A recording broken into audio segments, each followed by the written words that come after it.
우리가 벌써 5월하고도 셋째 주일을 맞이합니다. 참 세월이 좀 빨리 가는 것 같아요, 그렇죠? 우리 주위에는 많은 꽃들이 그렇게 만발을 하고 그 아파트 그 담장 너머에는 빨간 장미들이 아주 만개를 했어요. 참 보기가 아름다운 것을 보게 됩니다. 꽃을 보고 아름답다 하지 않은 사람은 아무도 없습니다. 그렇죠? 꽃을 보고 아유 꽃이 밉다라는 분은 없어요. 그렇죠? 그래서 꽃을 싫어하는 사람은 없을 겁니다. 꽃은 아름답기 때문에. 마치 하나님께서 창조하신 세상도 참 아름다웠어요. 그런데 인간이 욕심이 그 범죄로 인해서 망가졌죠. 아담과 하와가 선악을 알게 하는 그 열매를 먹은 이후에 우리 인간이 하나님의 그런 어떤 형벌을 받았을 뿐만 아니라 온 우주 만물 모든 피조 세계가 사실 하나님의 그렇게 한 그런 형벌을 그렇게 받게 된 겁니다. 이제 그나마 우리가 이제 교회가 회복되고 예수를 믿고 우리 신앙들이 회복되니까 세상이 점점점 아름다움의 극치를 우리가 보게 되는 거예요. 그렇죠? 우리가 예수를 이제 믿고 시간이 많이 지나면 지날수록 뭐예요? 우리 모든 삶이 영으로 간다. 이제 영으로 간다. 곡식이 영으로 간다고 합니다. 그렇죠? 전에 저희 시골에서는 그 바쁜 와중에도 불구하고 누에라는 것을 그렇게 길렀어요. 누에를 쳤다고 하죠. 그래서 누에가 이제 소별로 가기 전까지가 되면 누에가 다 성장을 해서 누에가 아주 맑게 돼요. 그 누에의 그 피부가 아주 맑았습니다. 그런 누에를 이제 그 솔가지나 그런 참나무 가지에 얹어놓으면은 지가 이제 그 비단 씨를 자기 입에서 뽑아가지고 누에 고치를 그렇게 만드는 거예요. 그렇죠? 누에 고치가 얼마나 예쁜가 하면 그렇죠? 눈보다도 더 시죠. 그래서 야 누에가 이런 재주가 있는가? 그 누에 그 입에서 나와서 만들어지는 게 그게 비단입니다. 비단, 그렇죠? 누에 고치가 그 비단을 그렇게 만든다고 볼 수가 있어요. 참 이처럼 우리 피조 세계는 참 아름답지만 정해진 시간 또한 있는 거예요. 모든 사물에는 정해진 때가 있잖아요. 그렇죠? 그래서 여러분 세상에는 영원한 것이 하나도 없습니다. 모든 것이 다 때가 있는 거예요. 그렇죠? 아무리 잘 만들고 튼튼하게 만든 물건도 시간이 지나면 그걸 부술 때가 오는 거예요. 우리 인간도 태어나서 뭐 1,500년 살 것 같지만 우리 인간이 수명이 길어야 오늘 성경대로 말하면은 70이요 80이다 그렇게 얘기를 해요. 근데 요즘은 이제 요즘 과학도 좋고 의술도 좋아가지고 100세를 사시는 분들이 참 있습니다. 100세 산다는 게 참 장수하는 거죠. 어제 저희 사이 할아버지가 어제 운명을 하셨다고 아침에 연락이 갑자기 와서 아이들이 그냥 어제 그제부터 어제 그냥 부랴부랴 다 갔어요. 할아버지 상을 당해서 그렇게 갔는데 저 연세를 물어보니까 100세 올해 꼭 100세를 사셨다 그렇게 이야기를 하더라고요. 참 100세 산다는 게 쉬운 건 아닌데 그래도 이 땅에서 장수했다라고 그렇게 생각이 되어집니다. 그러나 모든 사물에는 연한 유통기한이 있는 거예요. 그렇죠? 날 때가 있으면 죽을 때가 있는 거고요. 그렇죠? 모든 것이 끝이 있다라는 것을 보여주고 있습니다. 그래서 우리의 삶에 영원할 것 같았던 것들이 우리 시야에서 하나 둘씩 그렇게 사라지지 않습니까? 그렇죠? 친구도 떠나가게 되고 형제도 떠나가게 되고, 나중에는 나 혼자 남는 것 같아서 그렇게 서글픈 마음들이 그렇게 들 때도 그렇게 있다고 합니다. 여러분, 하늘의 수많은 별들도요, 수명이 되면은 여러분 그 한여름에 하늘을 보게 되면 별똥이 떨어지잖아요. 그것도 하나의 별이었어요. 하나의 행성체입니다. 그게 수명을 다하니까 떨어지는 거야. 떨어져서 생명을 다하는 겁니다. 이 자연의 이치나 우리 인간의 그런 이치나 다 이치는 같다라고 볼 수가 있습니다. 그래서 인간의 그 삶을 성경은 그렇게 표현하더라고요. 시편 90편 10절을 보니까 우리의 연수가 70이요. 강건하면 80이라도 그 연수의 자랑은 수고와 슬픔뿐이요. 신속히 가니 우리가 날아갑니다. 우리가 인생을 오래 살든 적게 살든 다 거기라는 거예요. 그렇게 살아가면서 우리가 자랑할 것보다도 수고와 슬픔이 우리를 참 지배하는데, 이런 인생의 삶이 신속히 그렇게 지나간다라는 그런 말씀을 우리에게 주고 있죠. 어떻게 보면 이것이 인생의 덧없음을 그렇게 이야기하는 말씀 같기도 해요.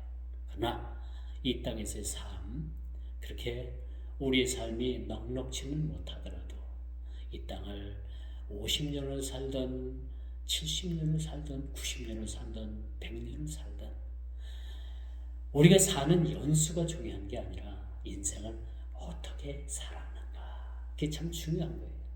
그게 중요한 것 같습니다. 더 살아도 거기서 거기고 덜 살아도 거기서 거긴 거예요. 그렇다면 우리가 어떻게 인생을 살아가야 되는가? 어떻게 살아야지만이 우리가 인생다운 인생, 어떻게 하면 본이 되는 그런 삶을 사는 것인가? 라는 것이 우리에게 주어진 과제라고 볼 수가 있겠죠. 어렵지 않습니다. 우리가 예수를 믿고 신앙생활 잘하면 그게 참 인생을 사는 거예요. 여러분, 세상 사람들의 목표가 뭐예요? 이 땅에서 잘 먹고 잘 살고, 그렇죠? 많이 벌어서 남에게 군림하면서 사는 거예요. 그건 인생의 최고의 멋진 삶이라고 생각을 하는 거예요. 근데 우리는 뭐예요? 우리가 비록 다른 사람들보다 풍족한 삶을 살지 못하더라도 이 땅에서의 우리의 삶의 지위가 그렇게 높지는 못한다 하더라도 우리가 이 땅을 살아가면서 주님과 더불어서 주님을 모시고 이 땅을 한평생 사는 그런 삶이 우리는 진정한 삶이라고 그렇게 우리 스스로가 자인을 합니다. 실질적으로 그렇고요. 맞고요. 이런 삶이 참으로 우리에게 값 있는 삶이라고 말씀드릴 수가 있습니다. 그 사람이 욕심을 가지려면요, 한도 끝도 없는 거예요. 그렇죠? 여러분, 세상 사람들 욕심 봐요. 내일 죽을 줄도 모르고, 그렇죠? 그렇게 바닥하면서 살아가잖아요. 그럼 뭐예요? 그렇게 열심히 해서 창고 안에 가득하게 곡식을 쌓았는데 우리 주님은 뭐라고 말씀을 하고 계셔요? 얘야, 네가 오늘 저녁에 그렇게 창고에 가득하게 많은 곡식을 쌓아뒀다 할지라도 오늘 저녁에 내 영혼을 취하면 그 창고에 쌓인 그 곡식이 네 것이 되겠느냐 라고 주님께서 그렇게 말씀을 하십니다. 이 굉장한 의미심장한 말씀을 우리가 받아들여야 돼요. 어떻게 우리가 살아가야 될 것인가, 이 짧은 세월을 어떻게 우리가 정말 가볍게 살아가야 될 것인가에 대한 그런 말씀을 우리에게 줍니다.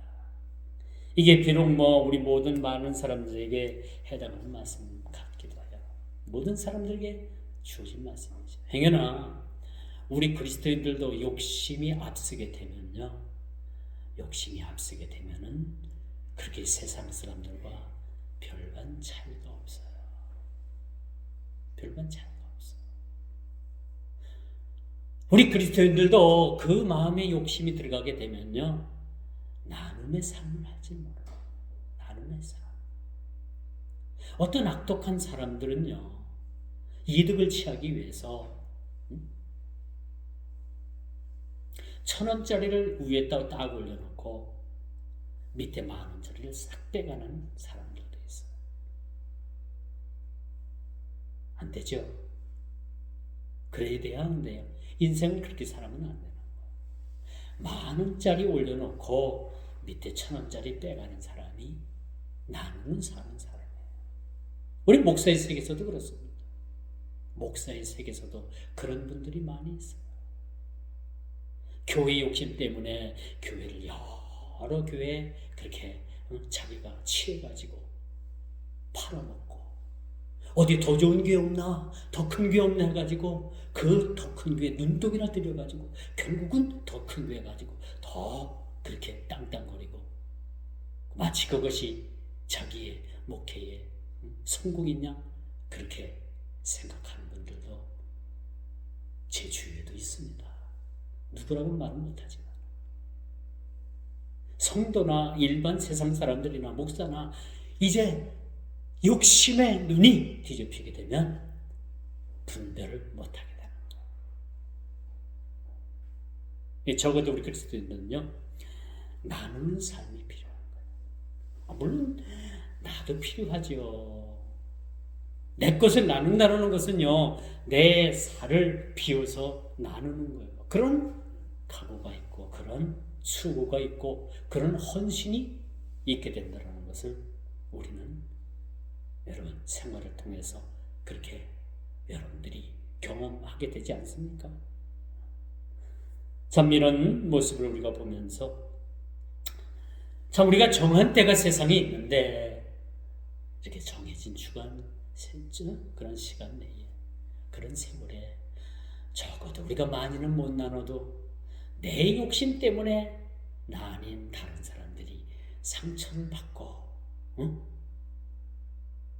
많은 사람들이 어려움을 겪게 된다면 차라리 그런 인생은 참 여러분 값없는 그런 인생이 아닌가라는 생각을 가져봅니다.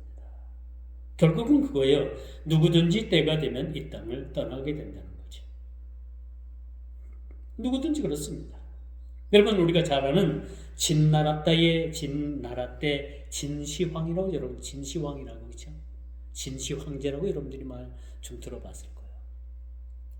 이 사람은 죽지 않기 위해서 사방팔방 동서남북 어딜 그 지구 끝까지 자기 신하들을 세상으로 보냅니다.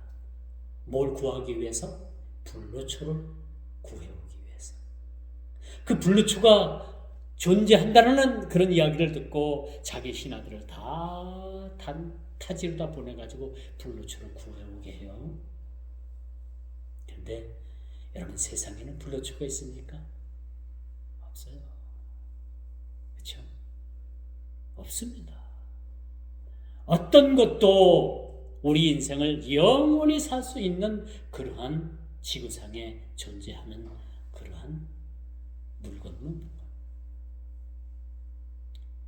그가 불로초를 구해봤지만 그도 뭐요? 결국은 49이라는 나이에 그만 세상을 하직하고 맙니다. 영원히 살려고 그렇게 불로초를 구했던 진시 황제도 49에 세상을 떠났습니다. 만약에 이 지구상에 불로초가 존재한다면 그걸 먹고 불로장생을 했어야 됐겠죠. 그러나 그도 불로초를 결국은 구하지 못했다는 것이 역사적 진실로 그렇게 남게 되는 거죠. 자, 그렇다면 우리가 이 땅을 어떻게 살아가야 될 것인가? 그런데 이 땅을 살아가는 게 그렇게 녹록치 않아요. 오늘 3절에 보니까 어떤 사람들이 그렇게 나타나는가? 말세에 기롱하는 자들이 와서, 그렇죠? 조롱하는 자들, 기롱하는 자들, 그런 자들이 나타난다고 했습니다. 한마디로 말해서 회방꾼이 회방꾼. 꼭 그런 회방꾼들이 있어요. 집안에 하나가 있든지 더 가깝게는 가정에 하나가 있든지, 그렇죠? 꼭 해방꾼들이 있습니다. 해방꾼들이 있습니다. 오늘 3절에 보니까 마지막 때에 기롱하는 자들이 나타나 미래의 종말을 부인하는 자들이 있습니다.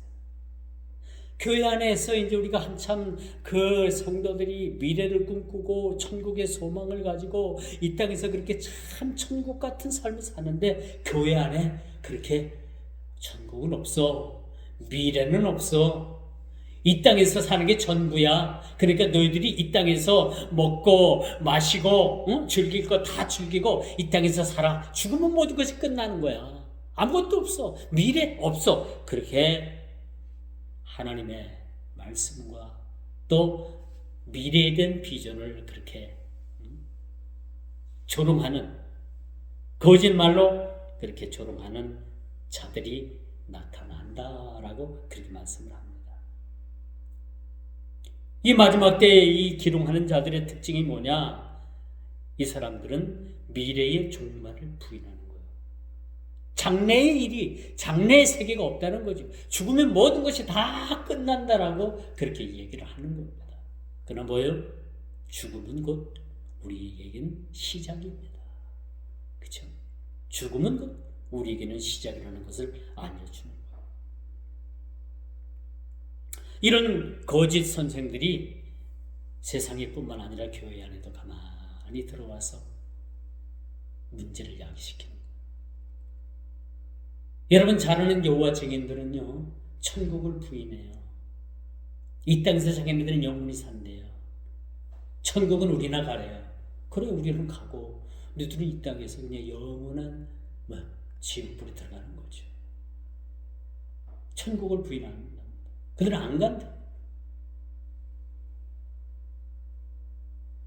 여기 오늘 본문 성경 3절에 기롱한다라는 이 말이 나오는데, 이 기롱한다라는 말은요, 하나님을 경멸한다, 하나님을 모독하는 사람들이에요. 그러니까 우리가 신앙생활을 잘못하면 누가 욕을 먹어요? 하나님의 이름이 욕을 먹어요. 물론 하나님은 욕을 먹는 하나님은 아니시지만, 우리가 신앙생활 잘못하면 누가 욕을 먹느냐면 예수님이 욕을 먹어요. 예수 믿는 것들이 저런다. 그렇죠? 순전히 누구 책임이에요? 우리 스스로의 책임. 예수님의 책임이에요. 예수님은 우리 때문에 그냥 도배값으로 욕을 먹게 되는 겁니다. 그렇기 때문에 우리 그리스도인들은 참 행동거지가 분명해야 되는 거예요. 행동거지가. 우리 그리스도인들의 모습을 안 보는 것 같지만 세상 사람들은 다 보고 있어요. 다 봅니다. 안 보는 것 같아도, 관심 없는 것 같아도 다 보고 있다가 우리가 어디 가서 하나 실수를 하든지, 그렇죠? 어디 가서든지 우리가 그리스도인답지 못한 모습을 우리가 보일 때는 그들은 즉각적으로 비방합니다. 조롱합니다. 예수 믿는 것들이. 우리가 욕을 먹는 게 아니라 예수 그리스도께서 욕을 먹게 됩니다.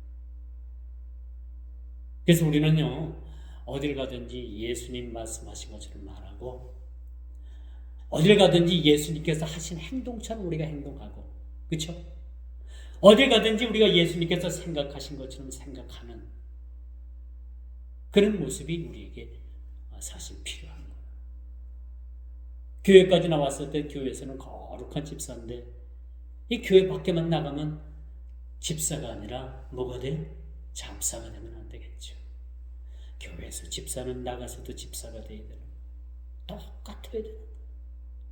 이중적인 삶을 살아서는 안 된다는 것을 말씀드릴 수가 있습니다.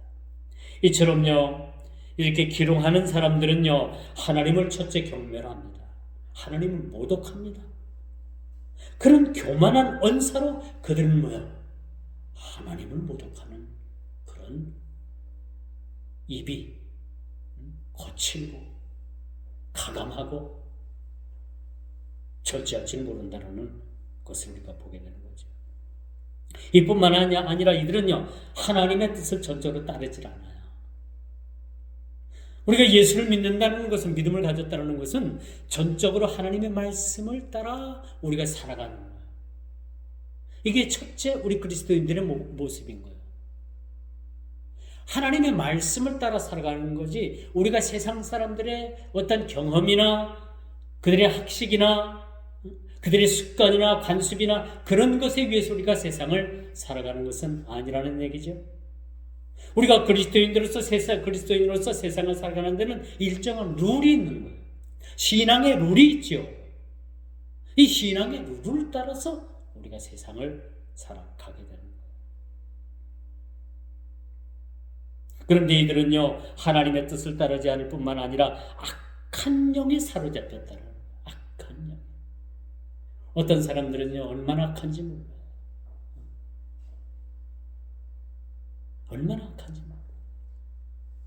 이건 뭐냐? 악한 영이 그 사람을 사로잡고 있기 때문에 모든 생각도 악하고 모든 하는 행동도 악한 사람들이 많이 있어요. 이런 분들을 우리는, 저와 여러분들은요, 이런 분들을 경계해야 돼. 잘못하면 이런 분들에 의해서 우리가 뭐야? 우리 신앙이 망가질 수도 있다는 거예요. 우리 예수님께서도요, 십자가에 달리시기 전에 그 유대인들과 그 로마 병정들에 의해서, 또 많은 그 유대인들에 의해서 조롱을 당했어요. 그렇죠? 조롱을 당했어요. 내가 하나님의 아들이냐? 침을 뱉고요, 뺨을 때리고요. 내가 하나님의 아들이면은 이 십자가에서 내려와 봐라. 그렇게 예수님을 조롱했던 사실을 우리는 보게 됩니다. 성경에 보면요, 그 아브라함이 육을 따라서 난 자식이 하나 있었는데 그 자식이 이스마엘이라는 아들이었어요. 이 이스마엘이라는 아들은 철저하게 하나님의 약속에 의해서 난 자식이 아닙니다. 사람 생각으로 낳은 자식이 이스마엘이에요. 그리고 하나님께서는 후에 그 하나님의 약속대로 아들을 주셨는데 그 자식이 이삭입니다. 한 집안에 이렇게 사람의 생각으로 태어난 자식이 있고 하나님께서 약속하신 자식이 한 집안에서 사는데 이 트러블이 없겠어요? 문제가 생기는 거예요. 육적으로도 부딪히고 영적으로도 부딪힙니다. 그래서 어느 한날 아브라함의 부인 사라가 가만히 보니까 그 하갈의 자식인 이스마엘이 자기 자식인 이삭을 갖다가 놀리는 거예요. 그걸 보다 못해 사라가 아브라함에게 말을 하죠. 내보내자. 아브라함의 마음이 어떻겠어요? 그도 자식인데. 그러나 뭐야? 가정의 평화를 위해서 이스마엘을 곡식과 물을 지어가지고 그 자기 계집종이었던 하갈과 이스마엘을 광야로 내쫓잖아요. 왜 이들이 내쫓김을 당했을까요? 그 근본적인 첫째 원인은 뭐예요? 조롱했다는 거, 놀렸다는 겁니다. 하나님의 약속의 자녀를 놀렸다는 거예요.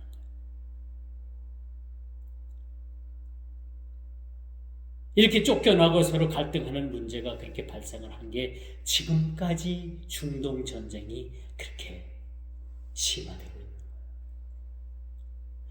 지금도 여러분 중동의 싸움은 이스라엘과 지금 하마스 헤즈볼라 싸움은요, 누구의 싸움이냐?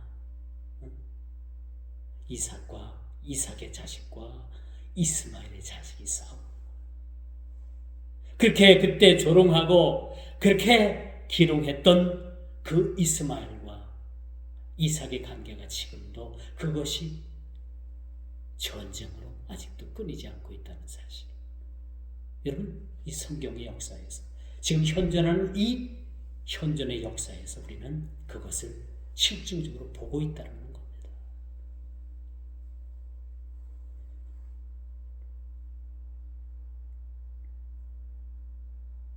이처럼 하나님과의 약속은요, 이 집안 안에 큰 괴리가 생긴 거예요.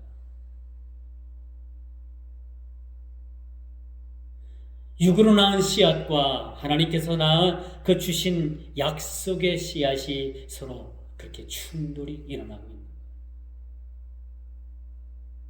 여러분 가정에 예수를 믿는 온전히 믿음의 가정들이 다 예수를 믿으면 평안합니다. 그렇죠? 근데 그렇지 못하고 한 집에 한 무리는 예수를 믿고 한쪽엔 저 불교를 믿고 그럼 이제 문제가 생기는 거예요. 종교적인 괴리가 생기게 돼요. 참 놀라운 게 있어요. 제가 시골 목회할 때 그 앞집에 그 전씨라는 그런 그 가정이 있었는데 참 그 집안도 요지경숙입니다. 요지경숙. 그 부모는 뭐 딱히 어느 뭐 이단에 속해 있다라고는 얘기는 못했고 이 집안이 이단이 득실거리는 그런 가정이었어요. 아들은 장가를 가기 위해서 통일교를 나갔는데 통일교 교인이 됐어요. 그래서 일본에서 며느리를 맞아가지고 그렇게 일본 여성분이 와서 그렇게 삽니다. 나머지 그 딸들은 전부 다 여호와의 증인들이야. 이단 종파. 참 이상한 집안이에요.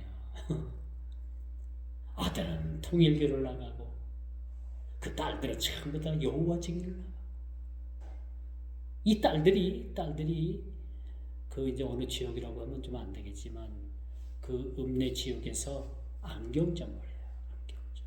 그 로타리를 중심으로 해가지고 전부 다 안경점을 합니다.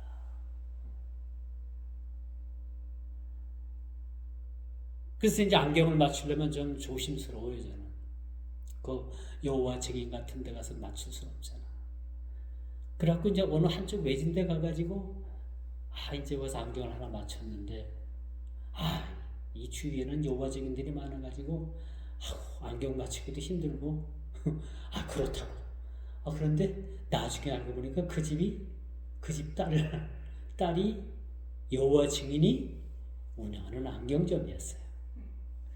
그 사람들 그 말 듣고 좀 그랬겠죠? 저도 나중에 알고 보니까 그 집 딸인 거야.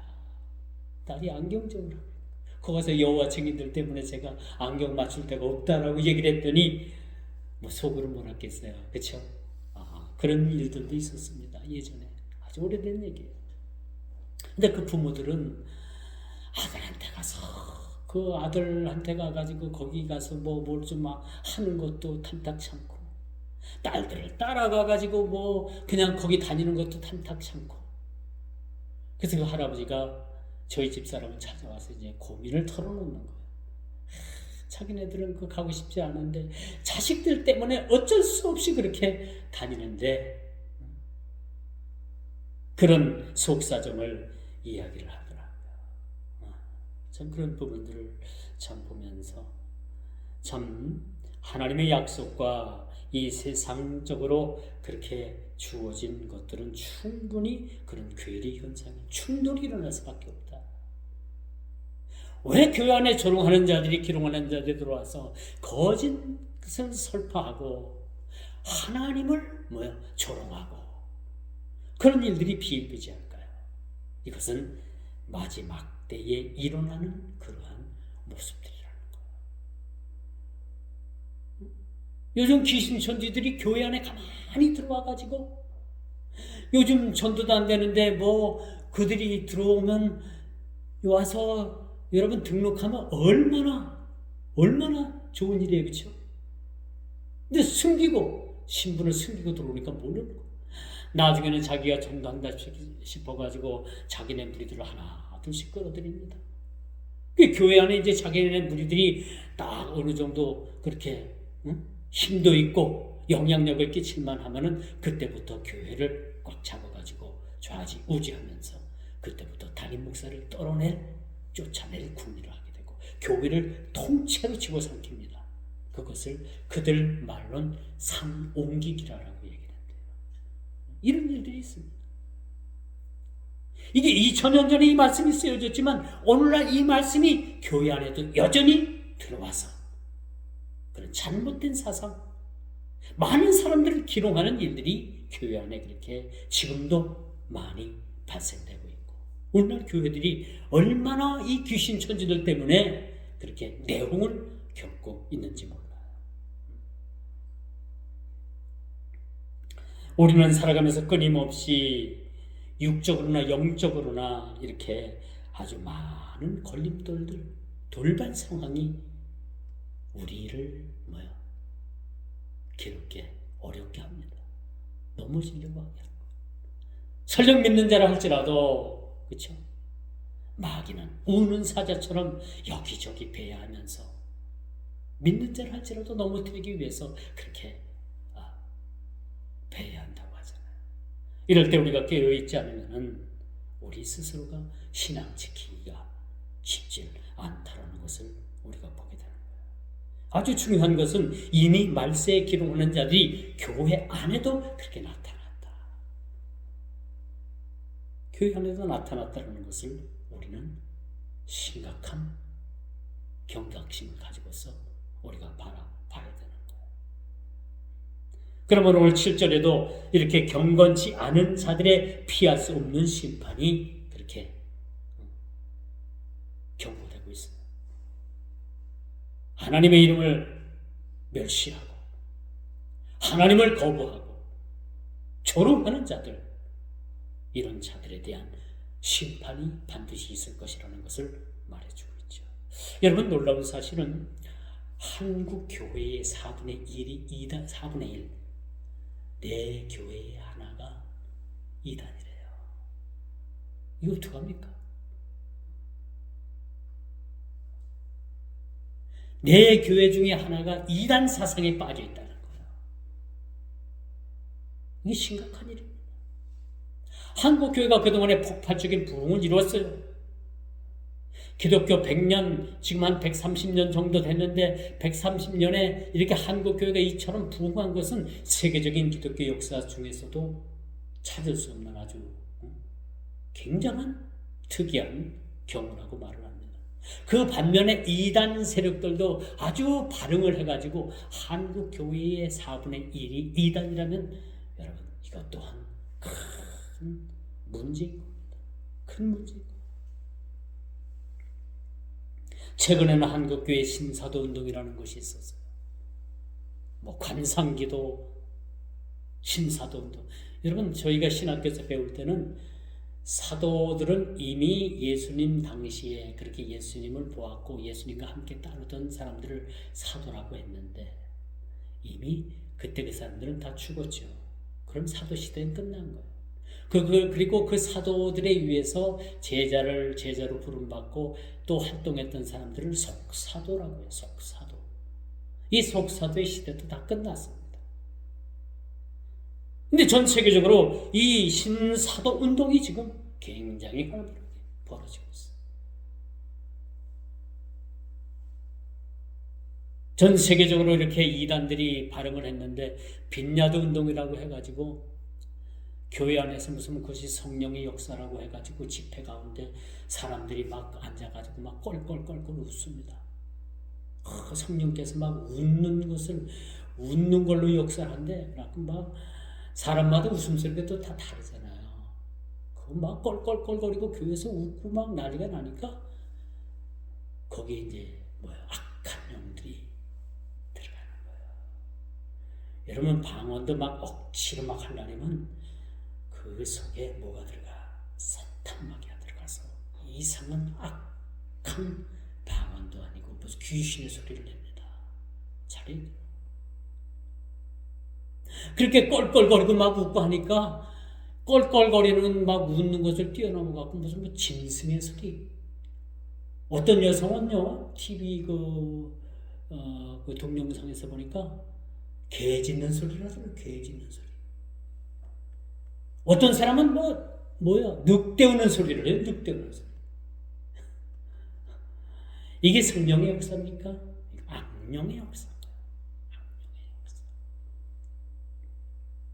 이런 걸 빈야도 운동이라고 했는데 이 빈야도 운동을 우리나라에서 가장 빨리 들여온 교회가 있는데 1년에 한 번씩 기도해야 하는 교회가 제일 빨리 들어왔어요.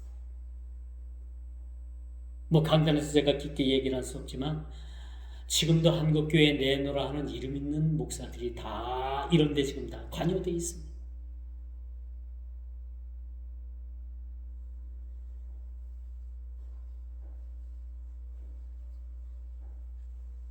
에즈베리 운동이라고 해가지고 부흥운동이라고 해가지고 사람들이 막 금리빨로 변하고 사람들이 막 뒤로 넘어지고 응?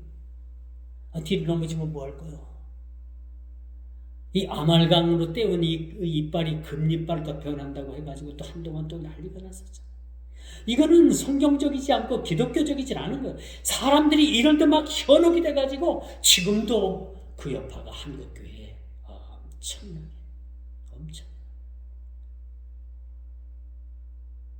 지금 한국교회를 멍들게 하고 있습니다. 이게 다 뭐냐? 이 말세에 조롱하는 자들이, 기롱하는 자들이 한 단면을 보여주고 있다라고 말씀드릴 수가 있는 거예요. 꼭 집어서 그들과 같이 비유를 할 수 없지만 이런 것들이 따지고 보면 다 그런 분류에서 그렇게 생성되고 잘못된 이런 것들이 오늘날 교회를 그렇게 멍들게 하고 있다라고 말씀드릴 수가 있는 것입니다.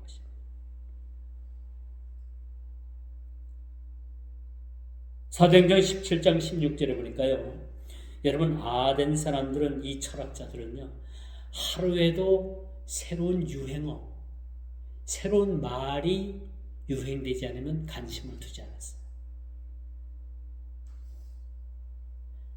이 철학자들은 매일매일 그 거리에, 그 도시에 새로운 말들이 그렇게 유행을 하면서 그렇게 많은 사람들을 그렇게 도시로 끌어넣었죠.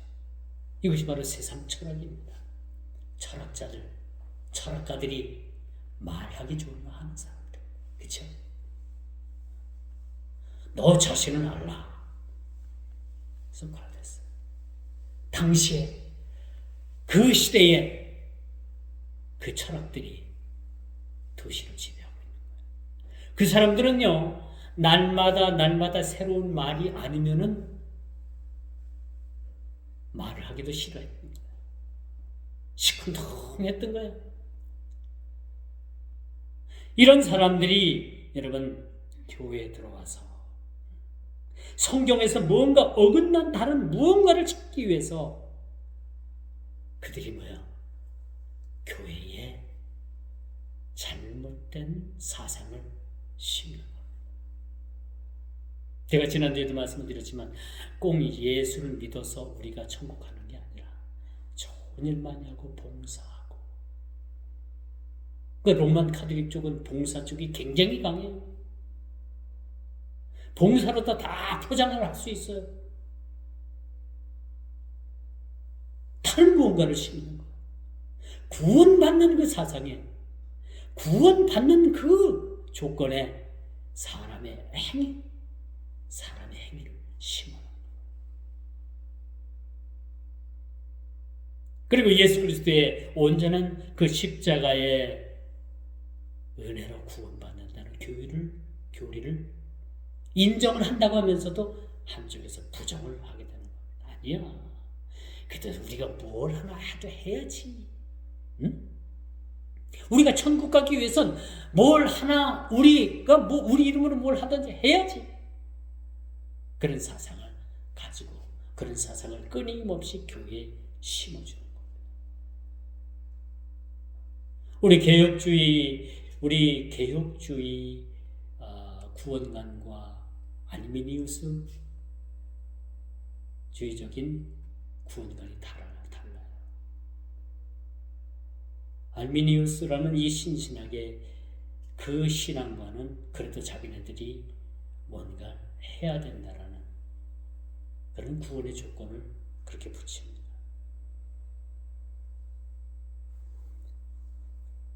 오늘 6절의 말씀처럼 이로 말미암아 그때의 세상은 물이 넘침으로 멸망하였으되, 이 세상에 많은 그런 어떤 죄악이 간용되고 하다 보니까 하나님께서는 뭘로 심판하셨어요? 물로 세상을 노아 때 심판을 하잖아요. 노아의 그런 가족들 7 식구죠. 그 가족들 외에는 다 그냥 싹쓸이를 했는데, 그 이후에 이제 홍수 사건 이후에 또 세상이 인구가 팽창을 하고 번성을 하고 나니까 여전히 뭐야? 사람들이 죄를 짓고 많은 그런 죄가 간영됨으로 인해 가지고 지금까지 내려왔는데, 또 한 번 하나님께서 그렇게 심판하실 수밖에 없는 거죠. 다시는 하나님께서 물로다 심판을 안 하신다고 무지개의 약속을 주셨는데, 이미 이제는 뭐요? 그 이후에 우리 인간들이 얼마나 죄된 세상에 죄로 말미암아 얼룩지고 다시 한번 하나님께서 심판하실 수밖에 없는 상황까지 지금 왔다는 거죠. 그래서 하나님은 심판하실 수밖에 없는 거예요. 그런데 교회 안에 가만히 들어와 가지고 아니야, 심판은 무슨 심판이야? 심판 없어. 그렇게 가만히 잘못된 사상을 그렇게 심는 그런 이단들이 있었던 거예요. 그런 자들이 오늘 본문에 보니까 3절에 기롱하는 자들이었다. 이 사람은 예수님을, 구주 되신 예수님을 조롱했던 사람들이고, 그렇죠? 많은 말씀을 가지고, 경고의 말씀을 가지고 이 땅에 왔던 선지자들을 조롱했던 자들. 그러나 이제 주님께서 뭐라고 말씀하세요? 8절. 아니다. 하나님께서 심판을 미루시는 일들은 심판을 하지 않기 위해서가 아니라 하나님의 시간대가 있는 거다. 하나님의 시간대는 우리가 뭐 1000년이 가도 심판이 없었는데 아니야. 하나님의 시간대는 하루가 1000년 같고 1000년이 하루 같다는 이 한 가지를 잊지 말아야 된다는 것을 오늘 베드로 사도는 저와 여러분들에게 말해주고, 심판이 없다? 아니야. 1000년이 지났는데 아니야. 하나님의 시간대는, 우리가 생각하는 그 1000년은 하나님께서 보실 땐 그 시간의 정점은 하루와도 같은 거야 라고 그렇게 경각심을 우리들에게 일깨워주고 있음을 우리가 보게 되는 겁니다. 이렇게 경건치 않은 자들에 대한 심판을 시편 90편 4절을 인용해서 하나님께서 반드시 심판하시겠다 라고 그렇게 말씀을 합니다. 이게 하나님께서 여러분 정하신 시간대, 하나님의 시간대와 우리 사람이 생각하는 시간은 다른 거예요. 그래서 우리가 생각하는 하루가 1000년 같은 세월이 우리에게 있을 수가 있고요, 하루 같은 세월이 하나님 시간대에서 보면 그것이 1000년이 될 수가 있는 거예요. 이렇게 우리가 달라요. 이것을 인정하지 않으면 우리는 성경을 곡해할 수 있고 심판이 없다 쪽으로 나가는 거예요. 그 많은 이단들이 이거 심판은 무슨 심판이야, 그냥 지옥은 그냥 형식적으로 그냥 경고하기 위해서 이야기하는 거지 실제로 지옥이 없어, 그렇게 가르친다니까요. 아니요, 반드시 지옥은 있습니다. 반드시 지옥이 있습니다. 저 하나님께서 정해놓으신 이 시간, 제한된 이 인간의 개념으로 하나님의 시간대를 우리는 헤아릴 수가 없는 겁니다. 하나님은요, 어떤 법칙이나 제한에 얽매이지 않는 영원한 하나님의 영원히 비춰볼 때 우리의 천년은 그저 하나님께서 보실 때는 하루와 같은 그런 정점의 한날이 될 수가 있는 거예요. 오늘 이 8절의 말씀을요, 오늘 이 8절의 말씀을 시편 90편 4절에도 시편 기자가 그렇게 말씀을 통해서 그렇게 기록해주고 있으면 우리가 보게 되는 거예요. 자, 이제 말씀의 결론을 맺을게요. 눈 감고 코 베가는 세상이라는 말을 우리가 예전에 듣고 살았잖아요. 그렇죠? 그런데 이 말은요 이제 아주 옛말이 됐어요. 요즘은요 깨어 우리가 근신하지 못하면 눈 깜빡할 사이에 우리의 영혼을 송두리째 빼앗기는 거예요. 유럽에 가면요 여러분 그 소매치기들이 그렇게 많다고 합니다. 제가 저번에 이태리를 좀 갔다 왔는데 이태리도 여러분 그 가이드가 아주 당부를 해요. 가방은 앞으로 멜 것, 뒤 호주머니에다가 아무것도 넣지 말 것. 가방은 앞으로 메서 꼭 그렇게 품고 다니라고. 얼마나 많은 그런 소매치기 남의 것을 훔쳐가는 사람들이 아주 준비합니다. 프랑스도 그렇고 이태리도 그렇고 그 유럽 쪽이 그렇게 소매치기가 많다고 합니다. 여러분 우리가 이렇게 깨어서 근신하지 못하면 우리 영혼을 송두리째 빼앗길 운명에 우리가 처할 수도 있어요. 그렇기 때문에 오늘 사도 베드로는 두 번째 편지를 통해서 오늘 3절에 조롱하는 이 기롱하는 자들이 교회에 나타날 것인데 너희들은 경계해야 된다. 경계해야 된다. 그렇게 우리들에게 말씀해 주고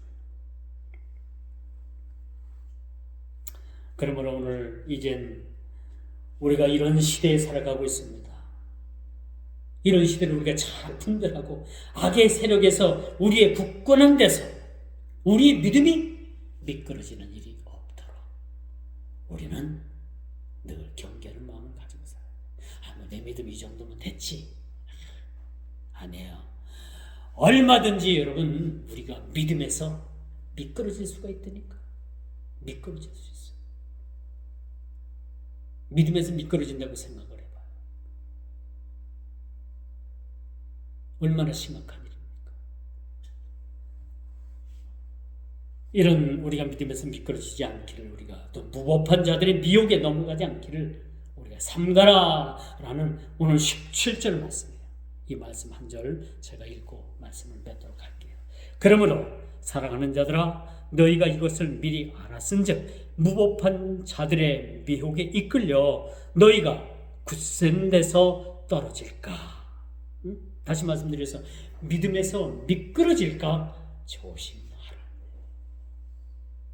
이 말씀 여러분들이 꼭 기억하시고 경각심을 가지고 우리가 이것을 받아들이는 저와 여러분 모두가 다 되기를 주님의 이름으로 축원하면서 말씀을 맺도록 하겠습니다.